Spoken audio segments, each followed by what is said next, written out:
Hello, today I'm in Provo, Utah, and I'm going to review an exhibition of Maynard Dixon. This exhibition is at the Brigham Young University Museum of Art.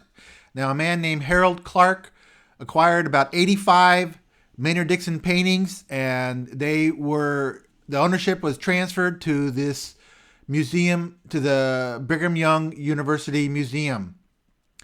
So we start off here with one of the outstanding landscapes. We're going to see many outstanding landscapes here. An important aspect of Maynard Dixon's painting, with these great foreground, middle ground, background. You get the depth in these is just great. You know, Maynard Dixon was traveling in these deserts in Wyoming and Utah and Arizona, New Mexico, Nevada. That's where he went to do these paintings, and there was a certain solitude there that that was super important to him. So he kind of developed a spirituality when he was out in these areas. And another thing I noticed about many of these paintings is the shadows.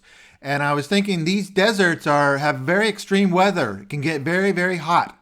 And so I imagined that he was probably painting early in the morning or late in the day so he could avoid the extremes.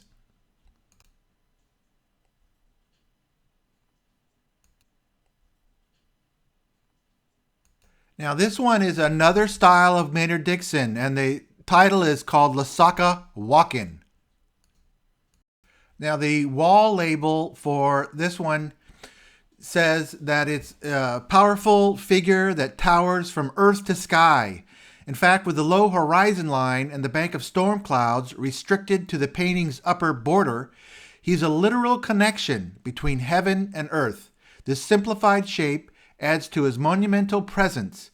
He doesn't seem like a specific individual so much as an elemental colossus, an umbilicus between nature and humanity. Now we move on to some more landscapes here. This one is a great hill here with some kind of storm clouds, and he's got some, in the right side, some could be poplar trees, and you can see just a little bit of the cattle there on the left, and you can run your eye up this mountain, and it's kind of a dark day, and the atmosphere of the day is really well done. Here's some cowboys here moving cattle.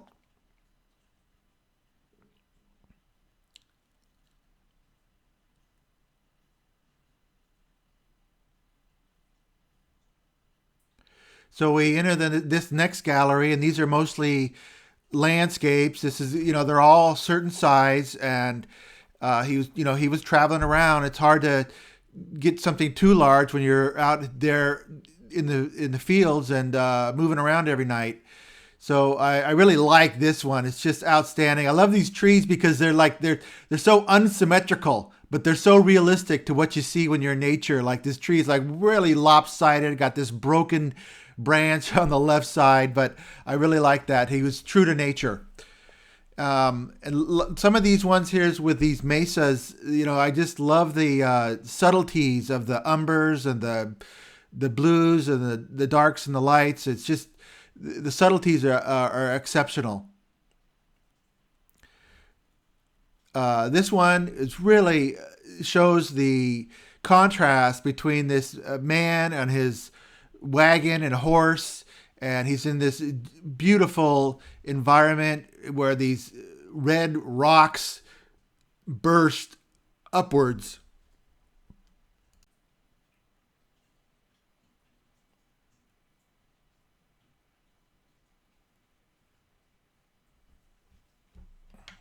By putting the figure in there, he gets a lot of drama in it. And as we're going to see in these Maynard Dixon paintings, he's very different styles, and sometimes he has very dramatic, and sometimes he's just enjoying the landscapes.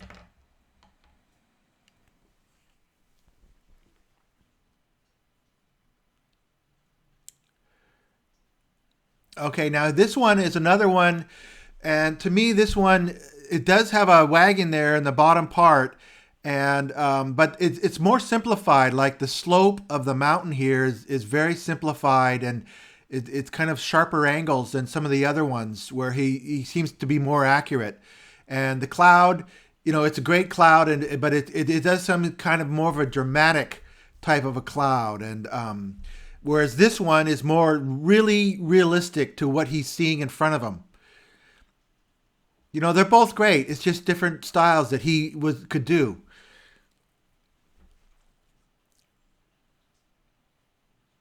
One thing I was thinking on this one, where he's up off the ground on this hill. He's like about 1,000 feet off the ground, and I mean, he really had to make an effort to get up this hill and get this exact view.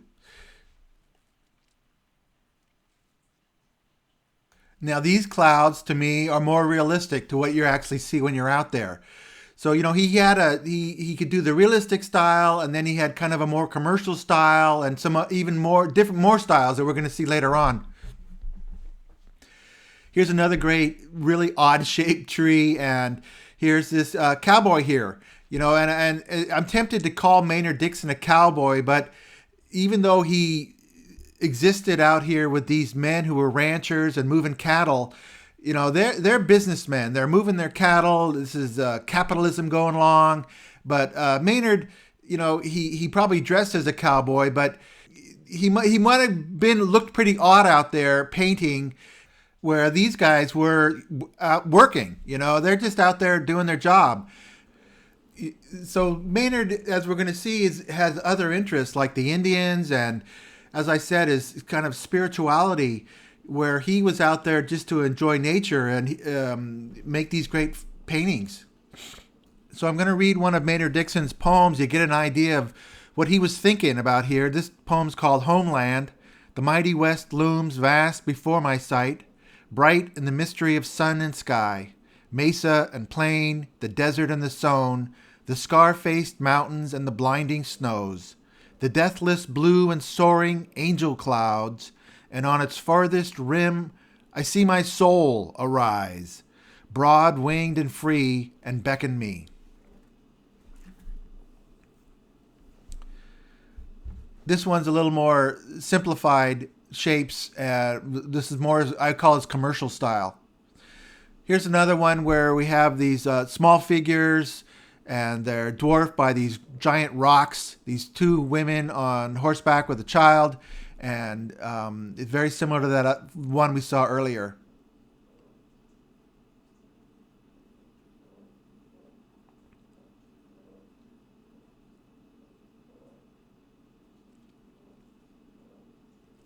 Now we're going to move into some of these Indian pictures. He had great respect for the Indians, and he appreciated their spirituality and their lifestyle and their.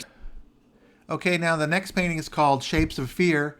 This painting is in the Smithsonian, and it was painted around the Depression, when spirits were low in America, and you have these empty figures robed, and it's very dramatic painting. This, like I said, Dixon had a very dramatic side to his paintings when he wanted to express it. Okay, so now we're going to move into the next room, where we have a lot of these Indian paintings. There's Shapes of Fear on the left there.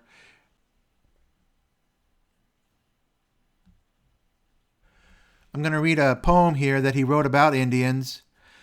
Untranslatable ones, these dark and brown-skinned people, furtive and shy and remote, decked with a gaudy, impetuous flash of color. Their natures, dark and obscure, crossed with a vivid zigzag lightning pattern of passion.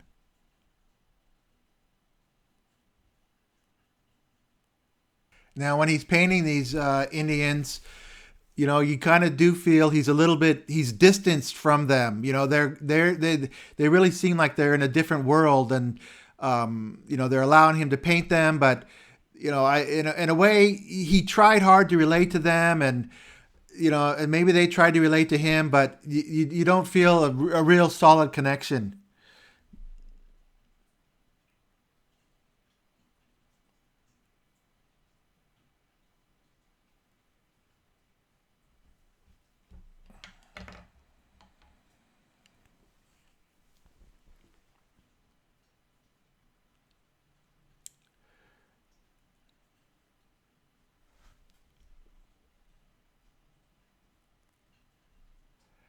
Now, there's a couple here of these women in these pueblo structures just working, and when I was looking at these, I was just thinking how different this is than today, where we work with these busy shops with radios and music going, and uh, side by side with other people, and these women just doing their work in these quiet pueblos. Just the contrast between the way that they're working and their work environment and working with their hands compared to the way that we work in our environment with our computers and all kinds of telephones, distractions. The contrast really hit me hard. Okay, so now we're going to move on to another room. Now these are more landscapes, not so remote areas. Some of these are have a lot of have buildings in them, so it's a another area that he was interested in.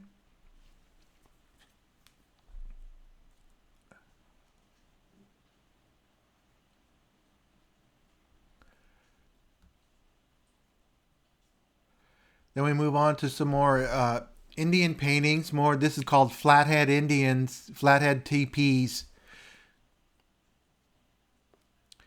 And here's some great, I think these trees are cottonwood trees, and this is sage below them around these buildings. And one thing I want to say is all these paintings that are taken care of by the Brigham Young University Museum, I mean, they're all in pristine condition. Absolutely.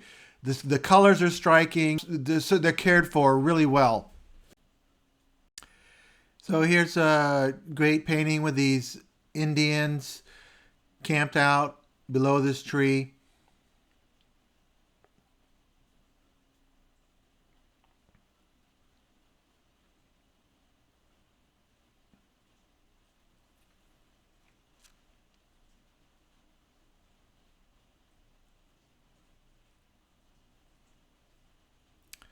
Here's another survey of this room with these great yellow, like I said, I think they're cottonwoods or poplars. This one's called Mormon Home. So we see these buildings, and one thing I was thinking about them is that if it gets so hot out here, a lot of times you'd plant a tree right near your home so that it could provide shade during the hot weather. This one's a Flathead teepees. This is the home of Blackfeet. And that label shows on the right there, that's Maynard Dixon's daughter on a horse.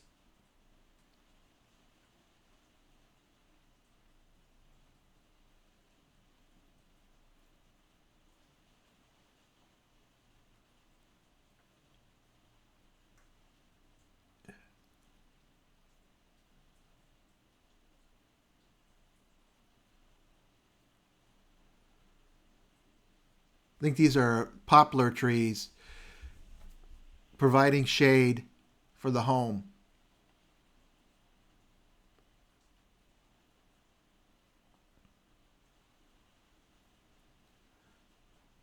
Now we come into a few paintings here of these structures. This is just an old forgettable barn, but Dixon's so facile with the paints that he can make it look interesting. Look, wonder what's going on inside there. This one, it has a lot of character to it. It's called Dad Walker's home. So there was somebody probably he knew, and this was this man's abode. It has a personality to it. Here's another one. Here's a cabin, an old time cabin.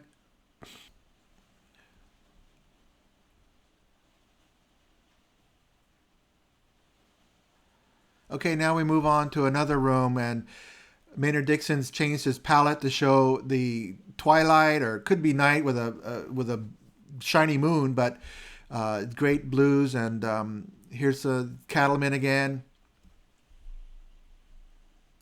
Now these are just, working cowboys.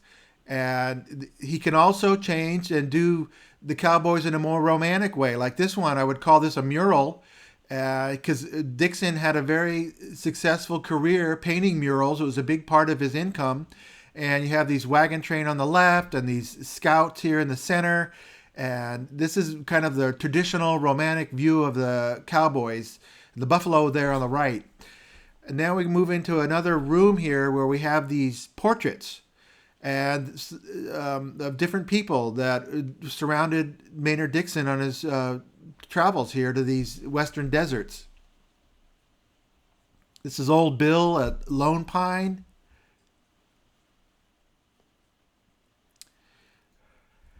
This one is a Indian from Inyo County.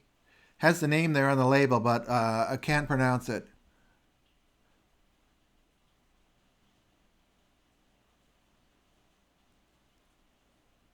This one is a Mexican girl. And remember her face because we're going to see another painting of this same woman. Here's the three of them together.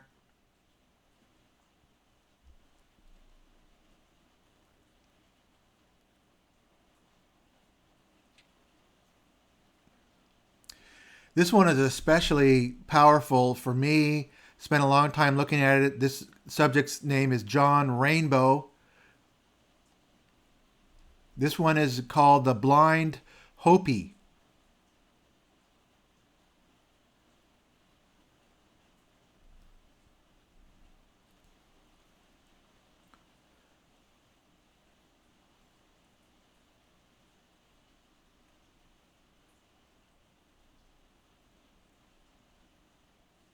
And here's that same woman the Mexican girl that I pointed out earlier.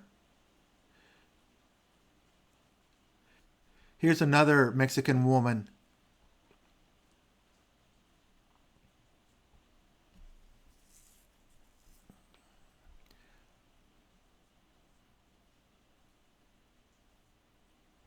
So now we move into the last room. And this is another aspect of Maynard Dixon. Most of these paintings were done around 1934 when Dixon was in San Francisco and there was a general strike. It was a very contentious time, and Dixon really confronted his own feelings about capitalism and what man's life was like in the working world. This guy is out on his own. Looks like you can see a great reflection from the clouds. Maybe the moon was out that night. And it has to do with the general strike in San Francisco in the summer of 1934. These policemen were confronting these strikers. Here these strikers are kind of looking like they're going after the policemen.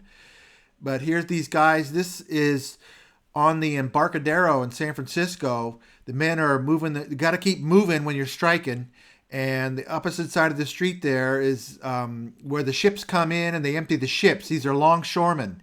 And you can see some of the policemen across the street there, carefully patrolling, looking for any reason to arrest these men. And the men are just trying to get a better wages and get a better deal for themselves because this is 1934. This is like the worst part of the Depression. So I think that if you were sitting around, you kind of are away from your group, you risk getting arrested. Here's two picketers. But the whole dark palette here is very interesting because San Francisco gets foggy or it's very, very sunny, but it's never this dark. I mean, the darkness of these pictures is calculated to add drama. Now, this man, he's just given up for a while. You see the people behind him. You can kind of hear the footsteps of them walking along, and he's a no collar man. He's just he's stopped and he's risking being arrested, but he's just exhausted and tired of everything that's going on in the world and his life. And to me, this painting is a masterpiece. It's just an outstanding symbol of a man's life. Now, this man is kind of giving support to some of the strikers here, but he's surrounded by policemen. If you look closely here, you can see to the left there's 2 policemen there, and the back row is 3 more policemen. So there's just incredible tension in this picture. And we move on to the last painting here. This one is called No Place to Go. This guy's, he's not he's not really an individual. He's symbolic for an out-of-work man trying to find a way, trying to find a job, trying to find a place in the world. This is a masterpiece. So that wraps it up here at the Maynard Dixon exhibition. This will end in September 23rd, 2023. Hope you can make it. And I had a great time. Thanks for watching.